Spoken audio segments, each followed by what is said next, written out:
À la sortie de Pessac, sur la route qui mène de Bordeaux à Arcachon, s'étend sur une douzaine d'hectares une cité-jardin de 150 maisons. On y raconte l'histoire extraordinaire de jeunes gens qui, depuis plus de 60 ans, s'appellent entre eux les castors.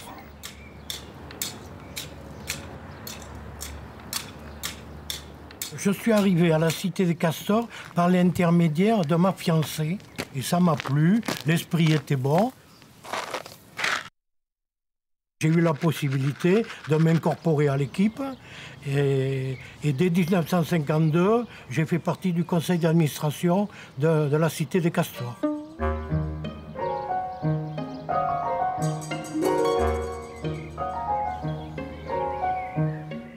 À Bordeaux, en 1948, des hommes décidés se sont mis en quête d'un terrain à construire. Ce fut le début d'une grande aventure, puisqu'ils entreprirent de participer de leurs mains à la construction de leur maison. Ce sont 150 jeunes ouvriers, employés et cheminots qui ont entrepris de bâtir collectivement leur maison. Il faut lutter contre la terrible crise du logement qui frappe la France au lendemain de la Deuxième Guerre mondiale. Pour organiser leurs travaux, ils ont créé le Comité ouvrier du logement, une coopérative d'habitants.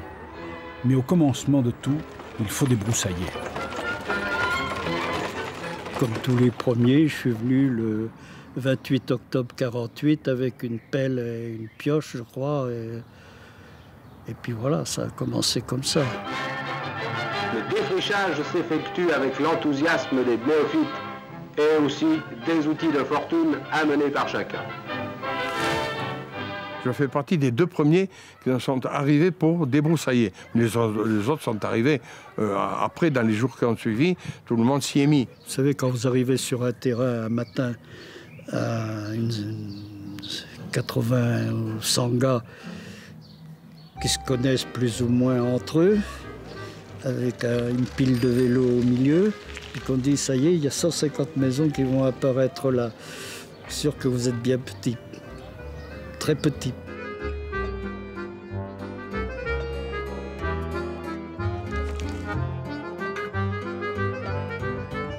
Comme nous n'avions pas suffisamment d'argent, nous faisions tout à la main. Autrement dit, nous avons commencé par faire les fondations des maisons. Donc se faisait à la main, à la pelle et à la pioche.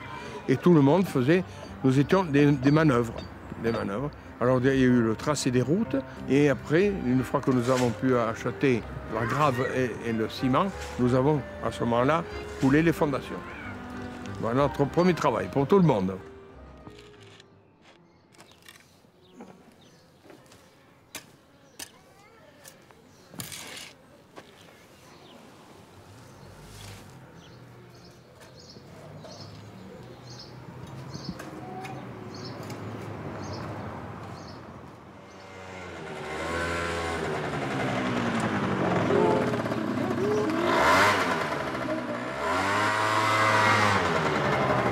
Moi, je creusais les fondations, coulais les fondations, et puis des travail de manœuvre, quoi.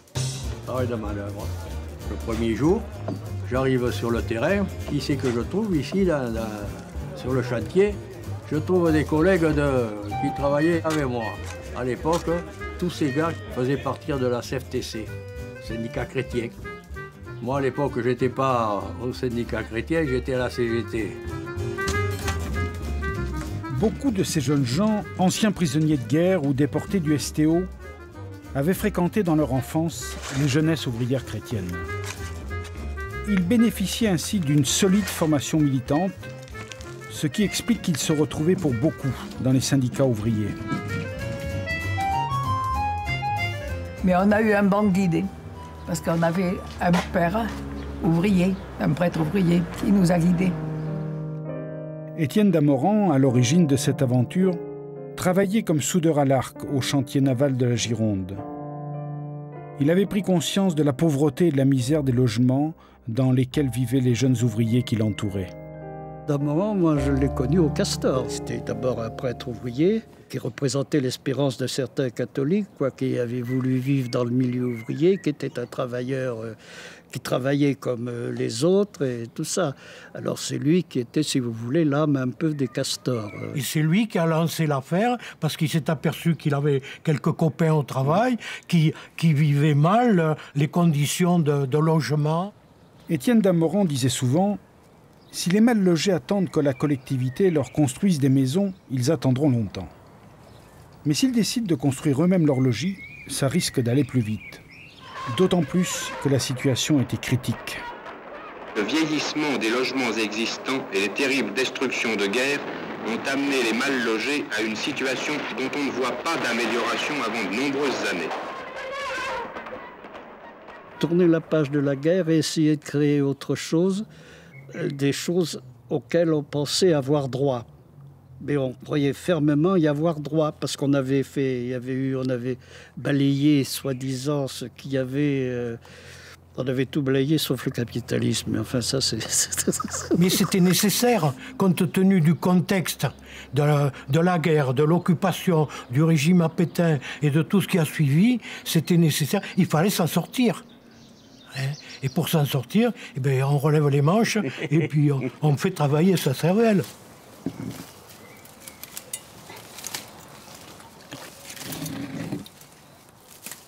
On a commencé dans toute la cité en 1948 et nous sommes rentrés en 1951. Ça a duré 3 ans. Alors il y a, vous voyez, 51, on est en 11. Vous n'avez qu'à voir, 60 ans.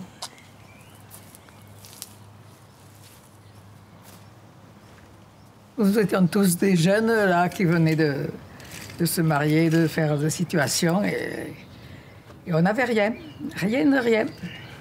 On ne nous l'a pas donné. Il a fallu se les faire, au moins tous les hommes. Enfin, les 3/4 des hommes, parce qu'il y en a qui étaient un petit peu... qui tiraient un peu. Et où il est Alain? C'est lui qui arrive? Oui. Ah bon, défense d'entrée, il faut sonner.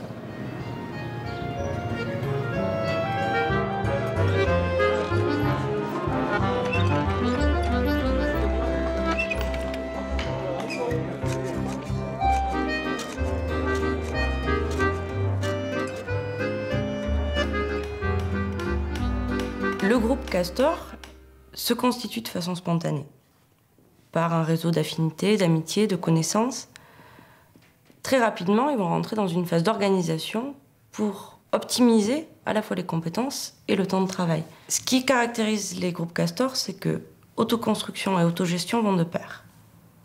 Donc finalement, ils doivent très rapidement penser une organisation structurée de leur action, à la fois administrative et sur le chantier.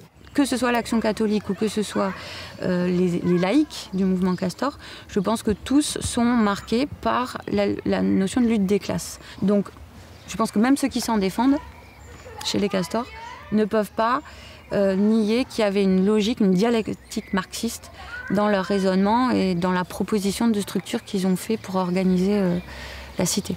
La singularité, effectivement, on est entre un modèle communiste, de mise en partage des biens et de la production, et en même temps une logique finalement individuelle, puisque chacun peut avoir accès à son bien finalement, à ce qu'il produit. On est dans un entre deux systèmes politiques finalement, qui constitue à mon sens effectivement la singularité du projet. Nous voici revenus à Bordeaux, où toutes les professions semblent ici réunies. Un cheminot, un radioélectricien, un dessinateur industriel, un magasinier, un comptable. Mais voilà les nouvelles de la vie du chantier. Car il faut tenir constamment informé chacun des sociétaires des problèmes qui se posent et des décisions prises. Et c'est ce groupe-là qui a été trouvé Claudius Petit, ministre de la Reconstruction, pour le convaincre que notre rapport travail pouvait servir de garantie aux prêts qui nous feraient accorder par les allocations familiales. En 1988, lors du 40e anniversaire de la création de la Cité des Castors, Étienne Damoran raconte cette épopée. On nous a parti une délégation Elle s'appelait Merle, Beracochéa et Damora. Tous les trois, on avait demandé un jour à nos entreprises.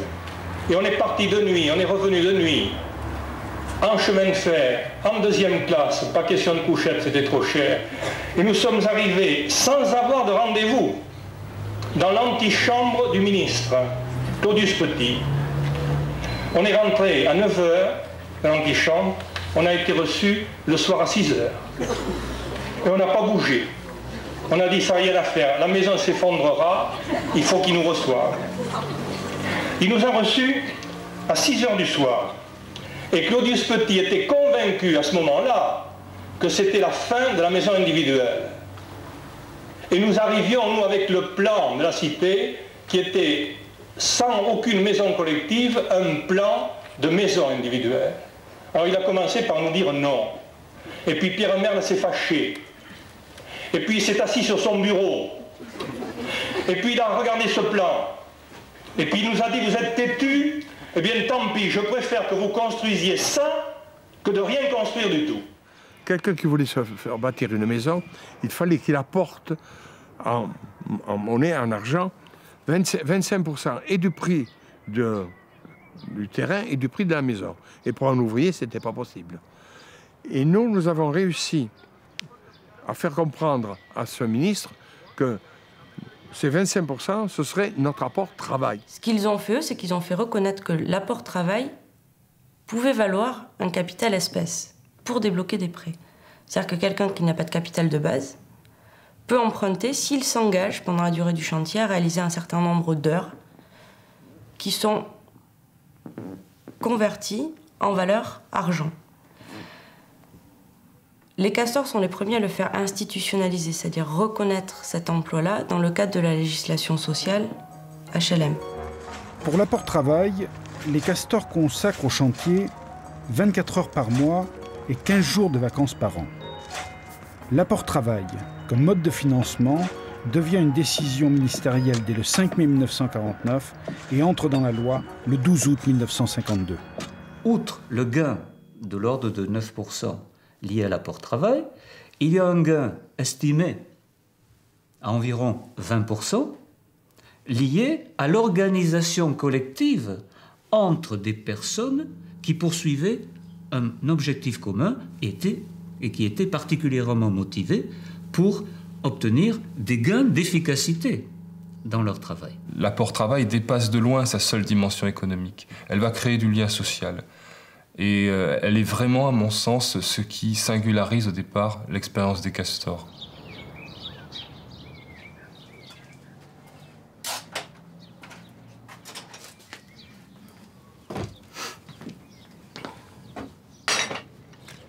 La vie très sale, vous m'excuserez.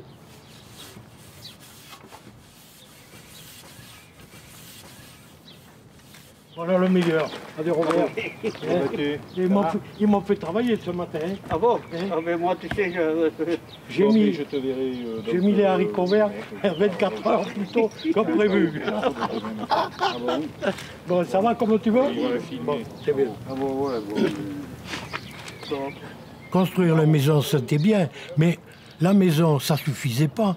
Il y a tout ce qu'il y a autour, il y a tout ce qui entoure la vie du foyer, hein, du ménage.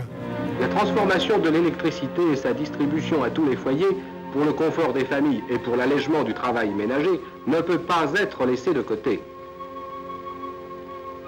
Et l'assainissement, station d'épuration, réseau d'égouts, réseau des eaux pluviales, autant de questions qui font partie intégrante de la maison et qu'il faut résoudre sur le plan de la cité.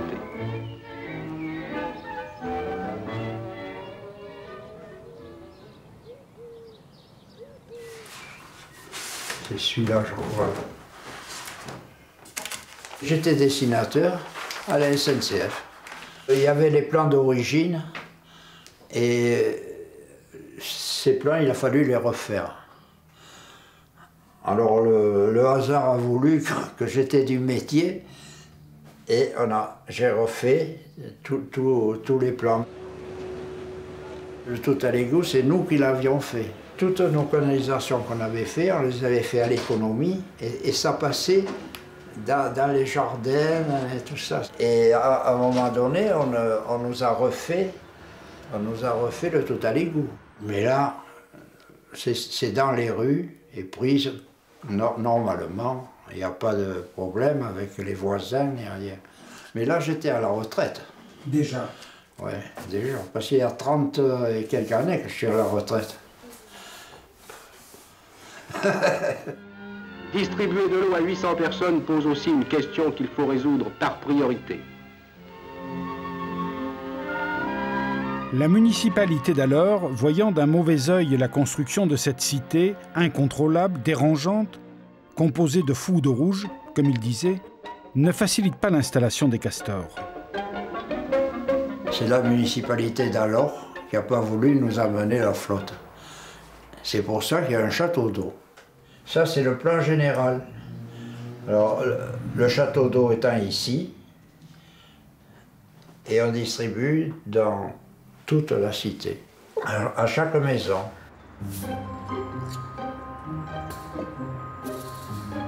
Le puits a été bâti en 1949. Mon meilleur souvenir, c'est quand j'ai vu le père Patry qui est venu déterminer l'endroit où on allait faire le puits. Je me trouvais sur un échafaudage parce qu'on était en train de construire ce qui est devenu la coopérative. Donc je l'ai vu de haut, son pendule a marché, et il a dit, voyez, là, entre 30 et 40 mètres, vous avez de l'eau. Et nous avons eu la chance, c'est que parmi les castors, il y avait justement 2 puisatiers, et nous les avons pris, nous avons fait le puits, et ensuite le château d'eau, bien sûr. Vous, votre église, c'est le château d'eau et le... Voilà. Non, c'est pas l'église, c'est le trait d'union de la cité. Il y a une nuance. Pour moi. Il y a quelque chose du cow-boy chez le castor. À l'échelle de l'agglomération bordelaise, la cité est une conquête de l'Ouest. Alors pourquoi pas y faire aussi la conquête de l'eau, en construisant son château d'eau, une sorte de clocher laïque dans cette cité inventée par un prêtre ouvrier.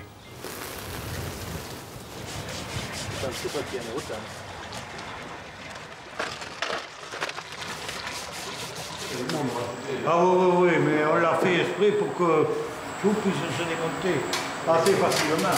C'est normal. Tu l'as défait? 60 ans plus tard, il est toujours là. Un château d'eau entretenu et autogéré par les fils Castor qui assure l'indépendance et l'autonomie en eau pour tous les habitants de la cité.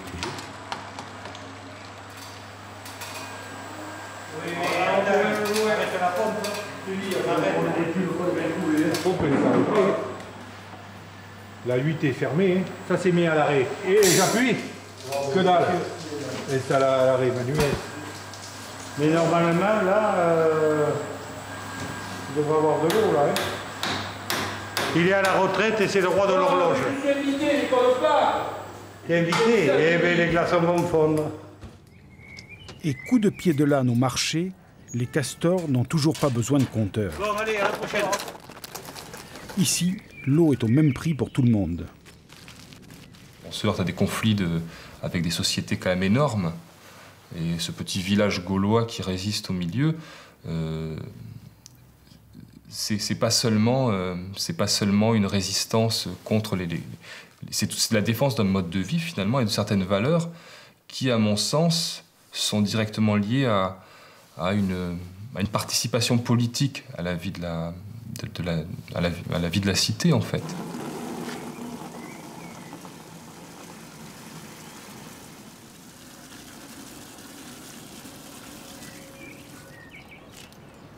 Ce qu'on a oublié, c'est justement le rapport à la nature.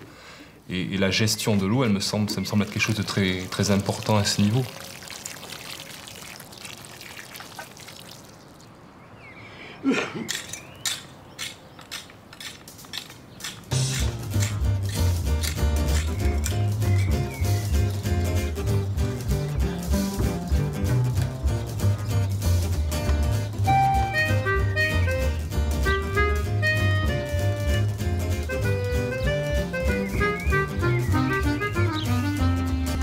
Au départ, notre idée à nous, c'était de se mettre chez nous. Vous voyez, Il n'y avait que ça qui comptait, nous. On était chez Se nous, mettre mais... chez nous, dans une maison chez nous.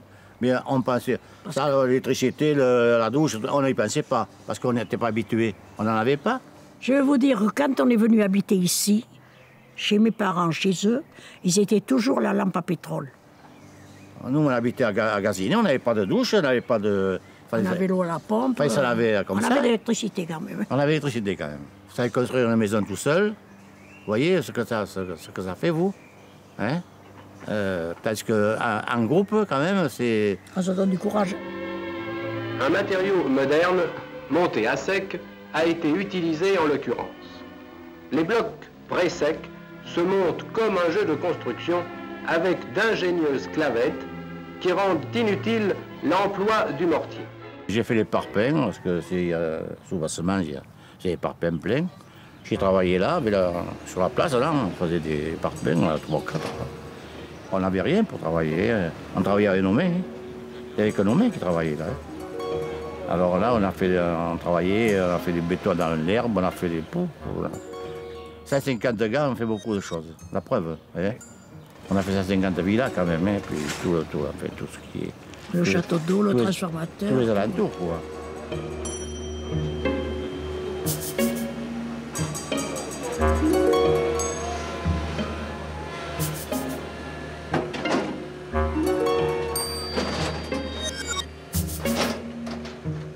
Les Castors étaient heureux d'avoir obtenu de l'État un financement fondé sur la reconnaissance de l'apport travail, mais en même temps, ils souhaitaient faire comprendre que, à leurs yeux, c'était un pis-aller.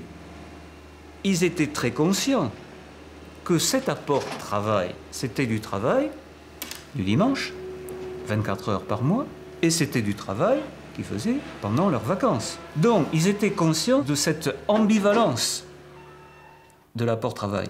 Mais ils considéraient que le jeu en valait quand même la chandelle. La mise en pratique, c'est le fait de faire ensemble le ciment, le mortier, de pousser ensemble les brouettes, de se débrouiller pour obtenir les matériaux. C'est vraiment la mise en pratique, le fait d'être dans le concret finalement, dans la réalisation concrète, y compris douloureuse parfois, puisque c'était prendre du temps sur sa vie privée. Et c'est cette expérience-là qui, à mon sens, va vraiment souder les personnes entre elles.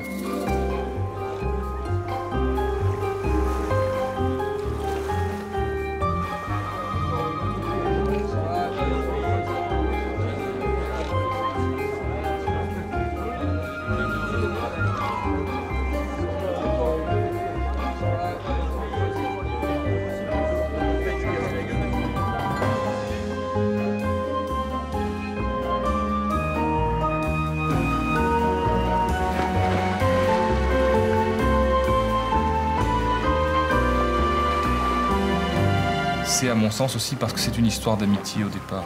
La force, ça fonctionne parce qu'il y a au départ une histoire d'amitié. C'était attrayant, quoi. C'était la camaraderie qu'il y avait. Très juste, très juste. La camaraderie qu'il y avait, quoi, c'est ce que je regrette au jour d'aujourd'hui, quoi, qu'on n'y a plus le contact qu'on avait autrefois. C'était dans mon esprit de partage, d'entraide, de me préoccuper de celui qui avait besoin, de s'aider. Hein, parce que moi, j'ai orphelin de guerre de 14, tout seul, je sentais le besoin de coopérer, de m'intégrer, hein, de pouvoir vivre une vie meilleure.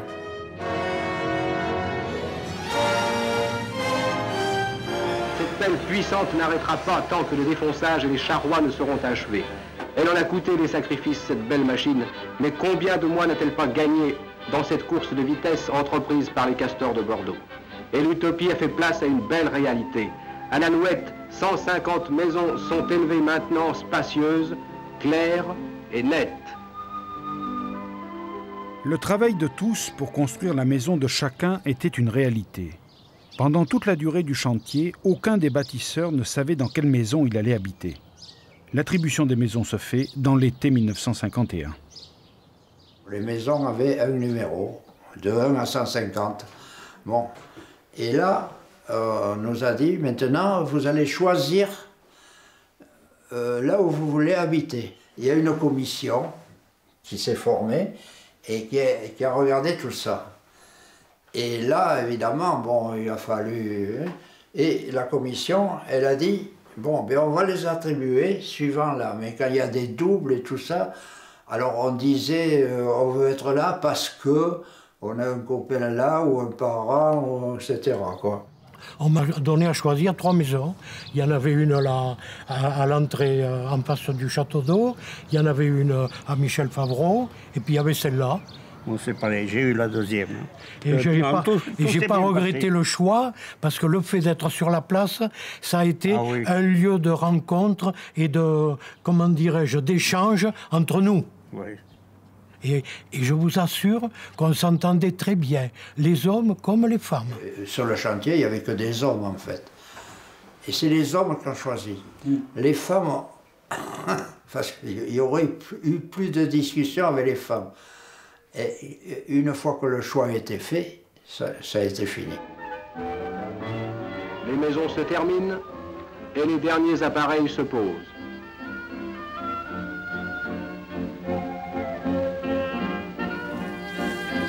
Après une journée de travail, quelle joie de profiter à son tour du confort qu'on a eu tant de difficultés à gagner. Et voilà enfin une cheminée qui fume, sur un toit qu'on a bien gagné, le rêve est devenu une réalité. Mais moi, je me rappelle autour de moi, quand je disais qu'on allait avoir le chauffage central, que j'allais avoir une salle d'eau, mais on me disait, mais tu te grises, toi, mon petit, on me disait. Mais oui, à ce moment-là, il y avait peut-être 10 maisons dans Pessac qui avaient le chauffage central. On se lavait à l'évier, hein, tout le monde se lavait dans l'évier de la cuisine. Le tout à l'égout n'existait pas ailleurs. On avait le tout à l'égout. C'était une révolution. Mais c'est vrai qu'on a quand même vécu, avec le recul maintenant, on a vécu dans un certain confort, quoi, que n'avaient pas d'autres jeunes de notre âge. Tous les gens n'avaient pas le fonctionnel. Ils habitaient dans de l'habitat insalubre, souvent dans le vieux Bordeaux qui a été délaissé, départ du port, toute l'histoire de Bordeaux. Les gens habitaient très mal. Donc avoir du fonctionnel, une cuisine, un chai, une salle de bain, c'était vraiment un luxe à cette époque-là, qu'ils ont payé cher par leurs efforts. Mais c'était un luxe. Donc il ne faut pas cracher sur le fonctionnel. Le Corbusier lui-même, lorsqu'il a fait sa cité pas loin d'ici, à Pessac, a fait avant tout du fonctionnel, ce qu'il appelait la machine à habiter.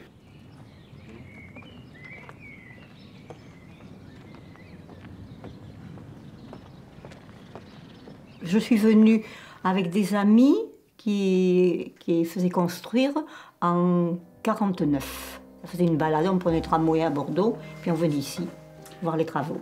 Ils cherchaient une secrétaire. Et ces amis avec qui je venais, je sortais du collège, j'avais passé mon CAP de secrétariat, et il m'a proposé comme ça. Donc vous avez commencé comme secrétaire? Secrétaire pour de l'intendance.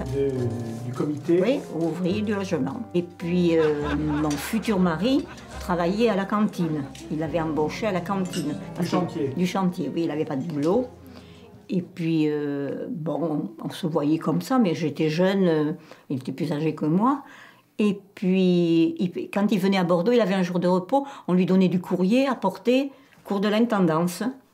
Et puis, c'est comme ça que, petit à petit, et puis voilà. Alors, j'ai eu le mari, le boulot, le mari et la maison.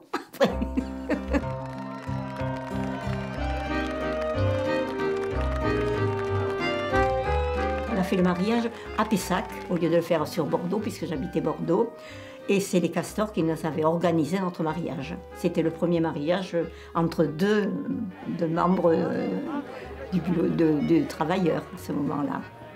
Voilà. Et puis nous avons fait le bal, il y avait le bal, il y avait tout ce qu'il fallait. À l'église, ils étaient avec les pelles pour nous accueillir à la sortie de l'église.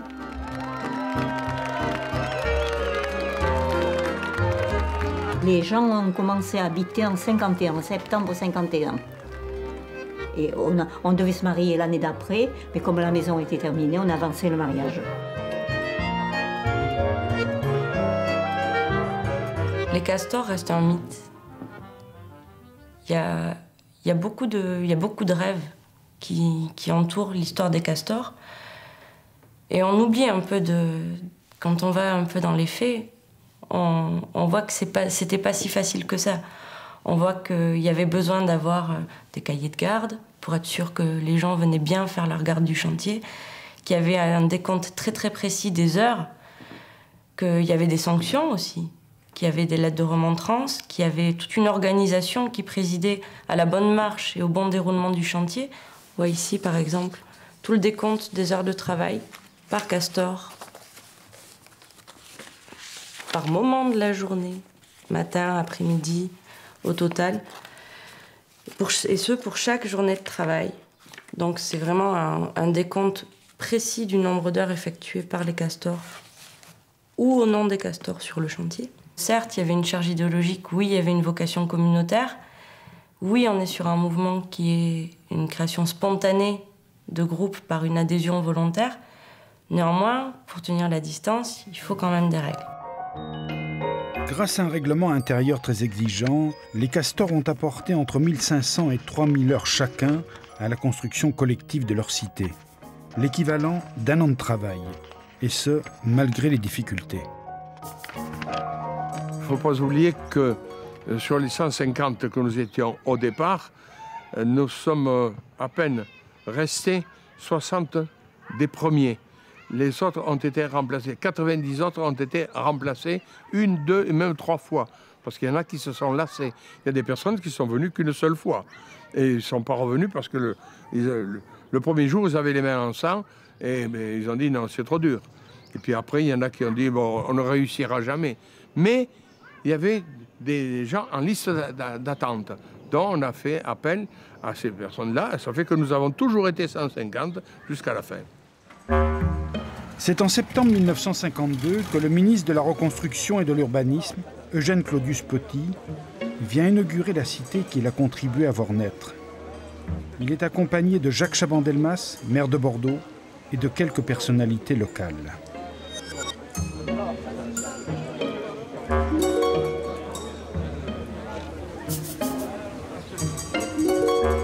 Cette maquette qui représente la cité a été réalisée donc en 1950 et l'intérêt, c'est qu'elle permet vraiment de se rendre compte de la forme de la cité.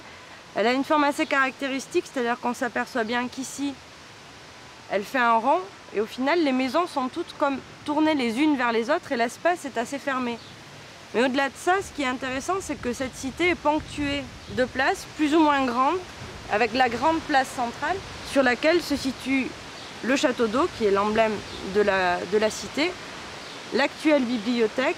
Au final, ce qu'elle permet, cette maquette, c'est de se rendre compte que l'espace urbain, tel qu'il a été conçu, rend compte de la dualité qu'il y a finalement entre l'objectif de propriété individuelle que comporte chaque maison et l'objectif de vie communautaire qu'on retrouve dans les places.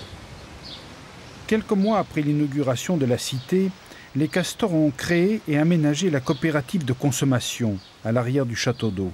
En fait, une épicerie coopérative. Je n'avais pas besoin d'aller faire les courses très loin parce qu'il y avait une coopérative d'achat qui était là sur la place. Il y avait l'essentiel. C'est tout près, 50 mètres. Quoi, oui. Oh, oui, c'est vrai qu'à cette époque-là, c'était pas rare où le soir, il manquait quelque chose. Où, tiens, les enfants allaient tranquillement chercher. C'était pas dangereux parce qu'il n'y avait pas ce qui manquait. La circulation qu'il y a maintenant, il y avait très peu de voitures. On a créé une coopérative de consommation parce que disons que les commerçants du coin, quand ils voyaient arriver les castorettes, les légumes étaient plutôt chers. Et le beefsteak aussi. Et parce qu'il n'y avait pas de commerce ici. Et en 1948, il n'y avait pas les grandes surfaces, il n'y avait pas tout ça. Alors on a dit, il y avait une épicerie ici, c'est tout. Une épicerie et une boucherie. Là. Et c'est mon mari qui a quitté son travail, là où il était, chez Kléber-Colombe, et qui est venu tenir la coopérative de consommation. Et alors, à l'époque, la cantine du chantier était finie, et c'est Paul qui est venu avec mon mari tenir cette copé. J'ai été jusqu'à être président de la coopérative. Et on est allé voir chez Leclerc, chez lui, là-bas. on a été reçus par le père Leclerc, hein, par les enfants. Là. Alors ils nous ont donné des tuyaux et tout ça, ben, enfin. Quand on est arrivé ici, il y avait une voiture, une ou deux voitures, quoi, je ne sais pas. Après, les gens ont eu des voitures et tout ça, ils se sont déplacés, ils ont... Bon, et la coopérative, elle ne pouvait plus tenir dans ce cas. Ils ont retrouvé dans le garage, c'est le gars qui fait le marché, la pancarte, tu sais, où il y a marqué coopérative de consommation, ils l'ont retrouvé. Ah, des épinards, oui. Lointain héritier de la coopérative de consommation, le marché du mercredi s'installe sur la place, au pied du château d'eau. Il rappelle l'utilité des commerces de proximité et les fils Castor viennent se mêler aux vendeurs comme du temps de leurs parents. Déjà, c'est bientôt. Pendant des années, la vie communautaire des Castors va être ponctuée de fêtes et de bals animés par son orchestre, le Castor Jazz.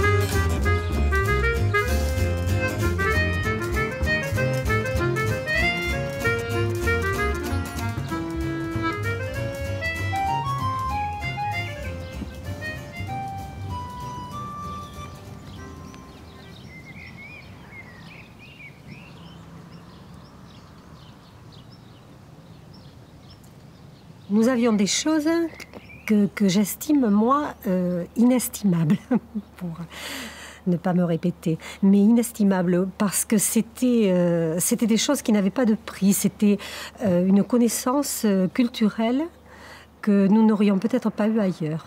Faute d'un environnement de la ville et des spectacles, nous avions ces leçons de musique, le ciné-club. La troupe de théâtre, les Variétés Castor, met en scène les grands textes, mais aussi des épisodes héroïques du chantier de la Cité. Le ciné-club, animé par Pierre Saboureau, qui faisait partager sa large culture cinématographique, laisse aussi le souvenir de débats enflammés et éducatifs. On regardait le film, mais on ne partait pas comme ça. C'est qu'après, il nous... Il y avait la discussion. Il nous faisait parler sur le film, donc c'était quand même... on n'allait pas simplement voir le film. Il voulait savoir ce qu'on en avait retiré. Et c'est vrai que c'était... Je le revois bien là, en train de... Puis d'essayer de nous faire réfléchir, de repenser à certaines scènes. Mais c'était pour instruire les enfants, pour qu'ils se documentent. C'était pour les enfants, pour qu'ils puissent s'élever, s'améliorer, avoir des connaissances.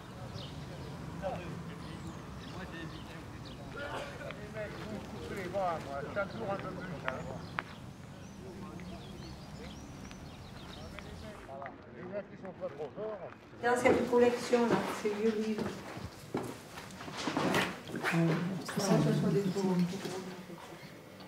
Ah, tu vois, il y en a la grande... Ah, mais c'est plus le même nom.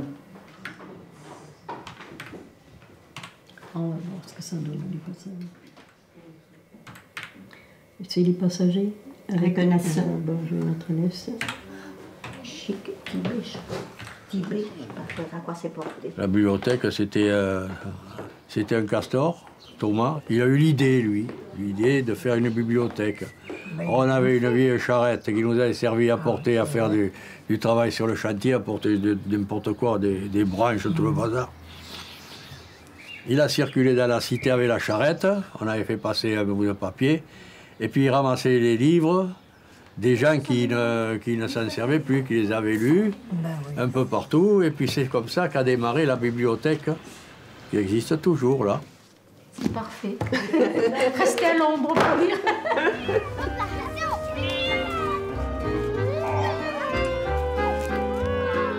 Quand arrivaient les beaux jours, juin, on avait un peu l'autorisation de sortir le soir parce que c'était quand même réglementé. L'hiver, on ne sortait pas. L'été, quand les jours allongés, on pouvait sortir un petit peu. Alors moi j'ai des souvenirs de ballons prisonniers, on jouait aux quatre coins. C'est vrai on jouait beaucoup à l'extérieur, quoi, et, entre nous, parce qu'on était plein du même âge, quoi. Après, on avait le bois derrière, parce qu'on était entouré de bois, donc on allait aussi jouer. Puis il y avait la gravière. Jouer dans les bois, il y avait cette gravière où on allait pêcher, où il y en a qui se baignaient, c'était interdit. Mais nous, quand même, on était très fiers d'être au Castor. Hein. Mais bien sûr. Nous, c'était... parce que des fois, on dit, où est-ce que tu habites? On habite au Castor.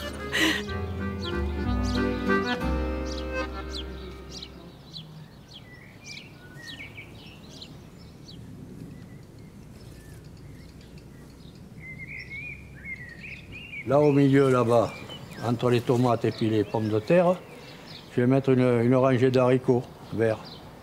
Quand les autres vont être bien sortis, là-bas, je vais refaire une rangée, là, de manière à, quand les autres sont finis, j'aurai ceux-là qui arriveront.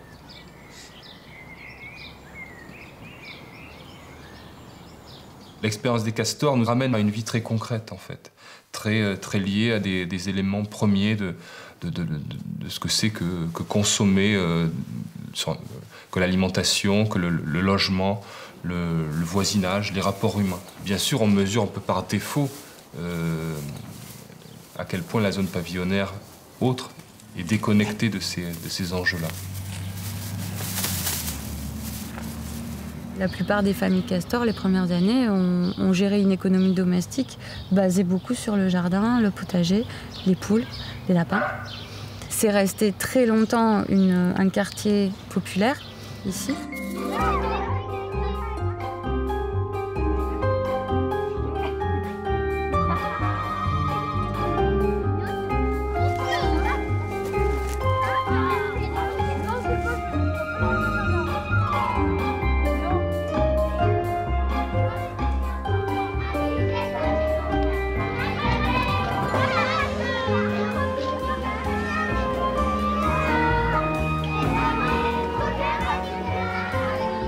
Une vie que l'on lit ici. L'espace ouvert, les maisons qui ne ferment pas, les rues qui sont des rues de rencontre et qui ne sont pas des passages à voiture. Tout ça, la maison n'est pas séparée de l'espace global, de l'urbanisme. C'est un projet d'urbanisme, c'est un projet de vivre ensemble.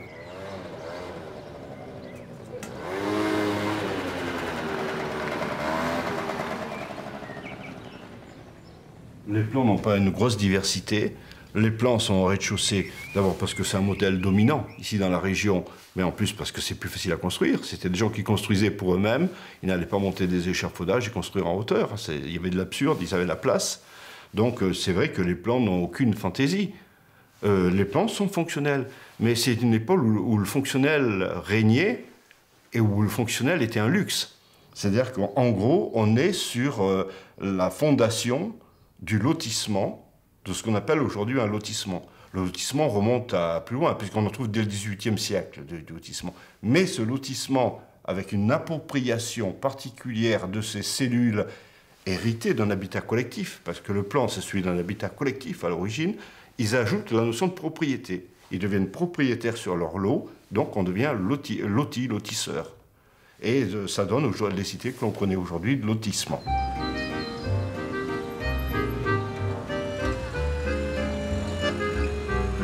Sur une place qui fait 150 mètres carrés, si vous garez une seule voiture, elle perd sa signification de place comme lieu de vie sociale, elle devient un parking.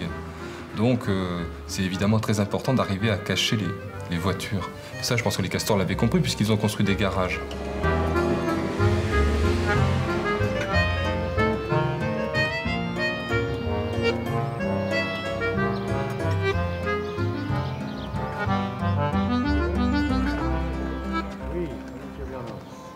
Aujourd'hui, la limite de l'expérience des castors, elle est dans le turnover en matière de résidents, bien évidemment.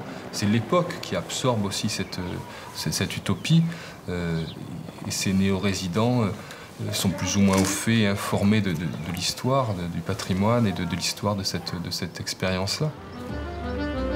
Cependant, en 2011, 60% des maisons sont encore occupées par des castors des origines, leurs enfants ou des petits-enfants, qui rachètent les maisons de leurs grands-parents.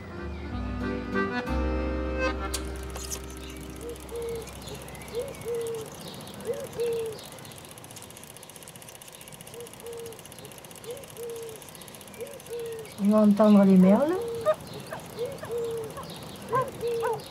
T'entends les merles? Oui. On va entendre les merles? Oui. Ah, et les tourterelles? Oui. Oh, les tourterelles. Si, on l'entend chanter, là. Oui, non, mais c'est les merles, moi, que j'entends. Là, ici, là. Et c'est quand même Elle vient nicher sur le palmier, là. Là, c'est des ouvriers qui se prennent en charge eux-mêmes, sur un terrain déterminé, qu'ils achètent eux-mêmes et qui construisent. C'est une forme d'autogestion assez extraordinaire et relativement rare. C'est de l'autogestion ouvrière. C'est pour ça que je dis qu'il y a une forme de créativité populaire ici, que les castors veulent faire perdurer.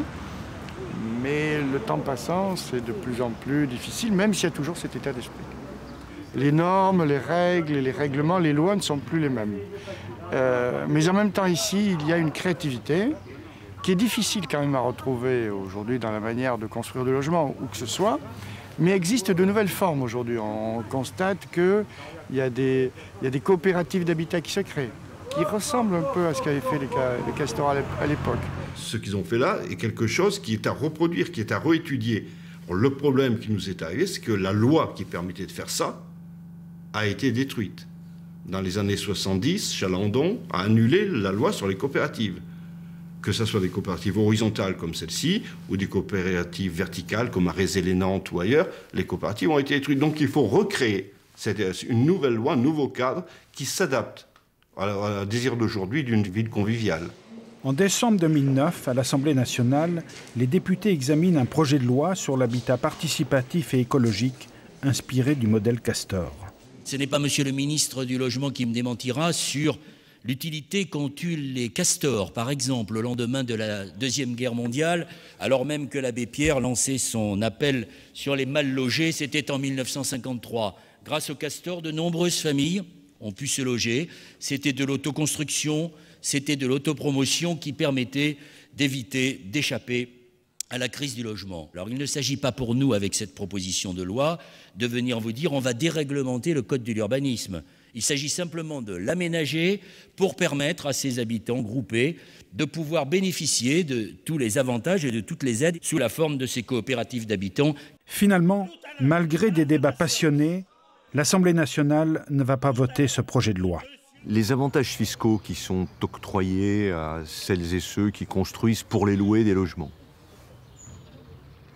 ont provoqué une flambée des prix du foncier, pas simplement au cœur des villes, mais au-delà. Pour construire du logement social, il faut que les collectivités multiplient par 10 ou 15 les subventions au mètre carré de logement social. Nous avons complètement abandonné en France, sous la pression des promoteurs et du profit, les coopératives d'habitants, au point qu'il n'y a plus de statut des coopératives d'habitants. Il y a des associations comme un BICOP, par exemple, du côté de Lyon, qui sont très actives pour qu'on arrive à cela. L'avantage d'une coopérative, c'est que ce n'est pas de la spéculation, c'est tout le contraire. On peut partir au bout d'un moment, on vend ses parts. Tant que les structures collectives existent, l'esprit coopératif demeure quelque part. C'est pour ça qu'il faut à tout prix ces structures collectives gérées collectivement. On n'a plus les moyens d'une autoconstruction. Ça, il l'avait encore à cette époque-là, et ça, c'est vrai que c'est un ciment à la base extraordinaire. On remplace un peu ça dans les nouvelles formes coopératives par un travail très fort de conception collective.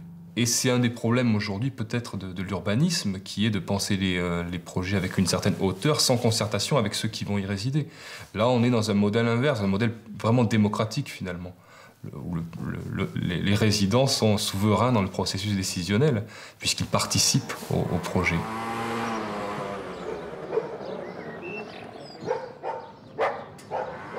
Après, est-ce que le modèle Castor peut être un outil actuellement? Oui, enfin moi je pense et j'espère, parce qu'il y a certaines politiques de logement social qui n'intègrent pas du tout la possibilité de responsabiliser les usagers et les bénéficiaires dans la construction. Pourquoi est-ce qu'il y a aussi beaucoup de dégradation dans certains parcs de logements sociaux? Parce qu'il n'y a aucune identification, il n'y a aucune appropriation par les usagers de ces lieux-là. Voilà ce qu'il faudrait faire dans notre pays, voilà ce qu'il faudrait faire en France, oui bien sûr. Et je pense que cet exemple des castors, il n'est pas simplement à méditer, il est à réhabiliter, à réintroduire dans le logement en France? On parle beaucoup des castors en tant que bâtisseurs. Moi, j'ai une autre optique des castors. Hein. Ah. C'est comment dirais-je, l'entraide, la convivialité, oui, hein, le partage, hein, le bénévolat. On a la chance d'avoir des enfants castors qui s'occupent encore de notre cité.